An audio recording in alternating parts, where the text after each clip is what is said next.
All right, I'm here with Jennifer Tucker from EXP in Long Island. Hey, Jennifer. Hey Jen, how are you? It's always great to meet with another Jen. I mean, I'm sure we have so much in common besides the 8 letters in our name. I know, right? Do you go by, are you a Jen with two N's or one? One, I think I used to be a two, a two N kind of girl, but no, just Jen.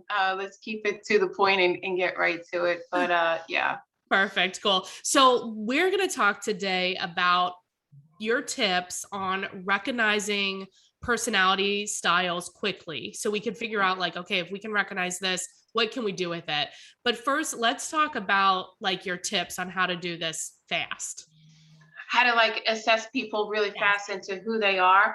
Yeah. It's all about the body language and their tone or speech pattern. Okay. Those are the quick tips that I would see. I mean, you see, like I'm sitting right now, my legs are crossed. It's just more of a C or conservative type of personality. We don't want to let people in. Usually high Ds or dominant personalities are also like that too because they're analyzing. When someone sits very open, it's more of an I or S. Like they Uh, want to give you a hug. they want to give you a hug or give you a high five. The other thing is another tip that you can recognize quickly is besides their kind of body language, like I said, would be their speech pattern. So again, I'm a high D and C. I speak very fast, very rapidly, and with my hands. I don't know if that's a New York Italian thing, but Yeah. it could be. But that's where we learn things from as well, right? It's either it's nature, right? You're born with it, or it comes from your environment. Right. So that's how your personality is made up. Well, let's like back up and talk about, you're talking about the disc assessment. Sure. Let's, so why, I guess I want to back up even further. Like why are we doing this video? Like why do we think that knowing a potential client's personality profile, like what will it do for us? Why do we care?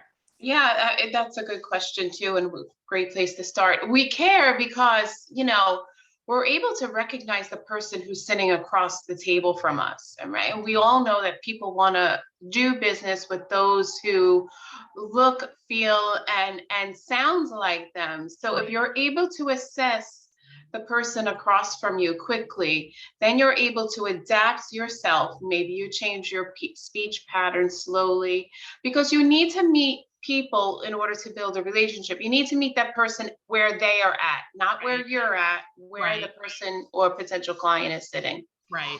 Exactly. And so then you can like use it, and not to like, not in a manipulative way, Oh but no. to like build that rapport a lot quicker. We actually talked about building rapport in our Real Estate Fight Club podcast. And it was like, how long are your listing presentations? And some people are there for hours because they're building rapport.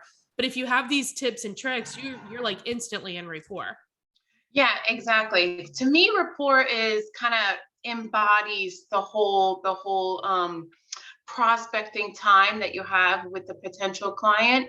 Mhm. You're always building rapport because you can always kind of go back to it. Like, Yeah. I know in the past I've definitely referenced maybe a high school that I knew someone went to, or yes, my daughter plays softball too, Right. things like that. So, okay, so you're in your example, if you're like, let's say you're just on the phone with them and you said you can tell by their like how they talk. If Sure. oh, we didn't talk about what is the DISC? Like what does that stand for? It's a disc assessment. Like you said, it's personality. The D is a dominant personality, someone who likes to be a leader, take charge. Usually your CEOs, what do you call it, pilots Yeah. are usually D personalities, right? Next would be an I personality, an influencer. These are You your could really, realtors. yeah. I mean, realtors encompass a lot of personalities too. Yeah, right. Um, but I personalities you can recognize quickly as influences. Influencers are as usually very trendy in their clothing style. Mhm. Those type of women usually like to carry a lot of handbags or have handbags within handbags, Nice. big jewelry, which is constantly changing Yeah. typically. But yeah, that would be an I. Usually they speak fast and they are loud. Okay. in their speech, I would say. And S is more of a supporter, definitely someone who sits back and observes a little bit more, and they're really very caring. You'll see supporters, and we'll recognize supporters as teachers, Mm. those probably in the social field, Yeah. social service fields, who really care about people and want to be able to lift them up. And C are more of is more of what was I going to say? They're more conscious, and they are looking because they're very calculating. These like engineer type. Exactly. Accountants as well. Anything that has to do with numbers, or if they want to know what's the price, or, your C personalities, you can be asking, what's the price, or what's your bottom line? You're always looking for numbers, or they're going to be asking for numbers.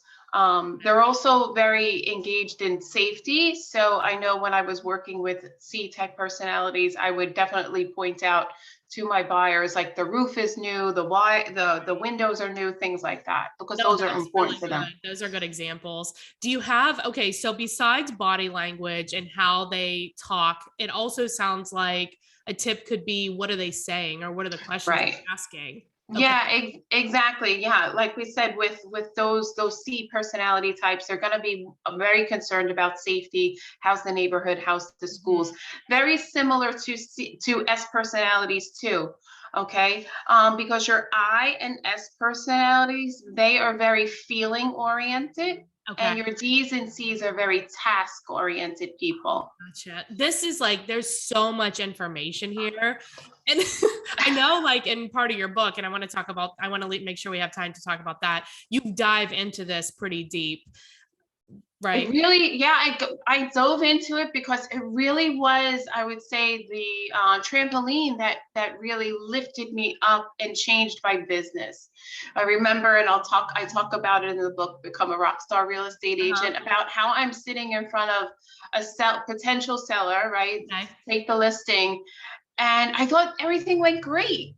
But it didn't, and it didn't go well because I didn't match them to where I was at, and I couldn't figure out why. And I suddenly dropped myself into this disc personality profiling, and I'm like, I had Um, that moment so like what were they?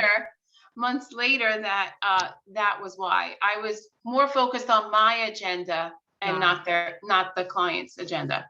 So what were they? Oh, they were SISs. She was an SC and he was an IS. You're Um, a DC. I'm a DC, and I'm like, giving the numbers and getting to the point and telling him this, just telling him exactly everything. And it just didn't happen. There was no connection there Right. whatsoever. So now, like, if we took that example and like knowing what you know now, how do those appointments go now? So you're a DC, but let's just, Mhm. they're an IS. So what?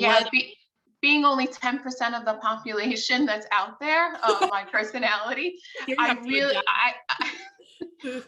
had to adapt and change. Yeah. I've learned to quickly camouflage myself and Mhm. become more of an actor to meet the person. And again, it's not a manipulative tactic. Mhm. It's just kind of helping that first person feel more comfortable with Right. who they're working with. Right. No, that makes sense. So, like, can we do a specific example? Like, okay, you're at the listing presentation, you were telling them like facts and figures, you were getting straight to the point. You were like, this is what we're gonna do, like very you said like task oriented. Right. So if we encounter somebody now, like that's an IS, like how would we have changed that conversation? Yeah, I would have talked about feelings a little bit more. I would have asked questions like, how do you feel about that? Oh God, right? Instead of, it's just a small shift, right? Instead of Yeah. saying, what do you think about that? Like when I respond easier instead to when someone says, what do you think about that? But when Uh-huh. someone says, what do you feel about that? That's like, well, I don't really have too many feelings. I think too much. I'm very Right. cerebral. But yeah, but that's the simple shift. Instead of saying, Hmm, if that's they're more on that people profiling, more Yeah. I's and S's. We want to ask how they're feeling as opposed to what they think. And that's a great tip, right? Because then they automatically, I would assume, like they would feel connected to you. Cause like, yeah, I'm an ID, but I'm more on like if you ask me I'd prefer you to ask me what I think, just like you, right? Right. If you ask me what I feel, I'm like, who cares how I feel? Like, it doesn't matter. Like, what, you know what I mean? Right. No, yeah, exactly. I'm like, no, we're not here to feel anything. We're here to get your Right. house sold, We're not right? trying to be a friend, right? Like, come on. Oh my gosh, that's perfect. And I know, like, tell us a little bit about the book because I know you're going to have like a lot more tips about this, but what are the other topics that you cover? Yeah, I really cover kind of like 5 things that agents need to do in order for them to kind of get their real estate business career or in business kind of on track. And one of the main top things that I talk about is block planning and Okay. scheduling out your day. Yes. My day, especially I'm sure for an I personality, sometimes that can be difficult. But yeah, planning was to me was super important, and it was almost like high school, right? This is when English is, this is when math is, and it's the same thing for real estate, right? I'm gonna prospect from this time to this time. I'm gonna be I used taking to out have like a buyers. little timer too, because it helped. Like when you're first learning to get to the rhythm, it does help. Like a small note. Exactly. Yeah, I never thought of it. It was like high school. Okay. Yeah, I mean, right now, my day, I don't even answer calls between the hours of 3 and 7:30, just Uh-huh. because that's my time to be home, cook and kind of get, dinner ready for everyone to do homework. So I Nice. won't answer the phone. And I explain that to my clients now, that I won't answer my phone, but I'll get back to you at about 8 Well, and I'm o'clock. sure you're being like, this is kind of off topic, but I'm sure you're also being proactive about communicating with them, right? Like that you don't talk to people between 3 and 7. And if you need to talk to them, I'm sure you talk to them before 3 or you text them like, hey, I'll call you at 8 or 7:30 or whatever it is. You're not like Exactly. expecting them to remember your schedule. Nope, nope, not at all, not at all. Another tip that I kind of give in the book is we need to change from being a paycheck employee in real estate Mhm. to an owner of your own business. Oh, beautiful. Nice. Right. So, when Like stop looking, mindset. yeah, stop looking at commission checks as, that's your paycheck, right? When we shift to, and I would even suggest is opening up an LLC or S or Yeah. C corp, whatever you think is a good fit. Opening up that so to shift one's mind into, okay, this is my business, right? Mhm. And I pay myself first. Yep. 50% of each commission, Mhm. 30% is saved for taxes. I keep 10% to reinvest in the company, and the other 10% as profit. Nice. Right. So that was just a model that worked for me. And it helped. So this way I felt like I was still receiving a paycheck, but I was actually, my business was writing the check out to myself. Exactly. That's good. What is the book called? Or become a rock star real estate agent, 7 steps to make 100K a year.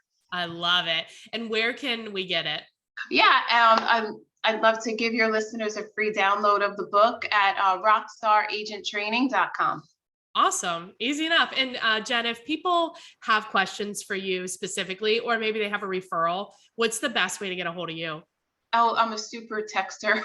I spend my time, and I don't mind giving my number out. It's 516-361-2568. Awesome. Hey, thanks so much for being on. I really appreciate it. All right, Jen, you too.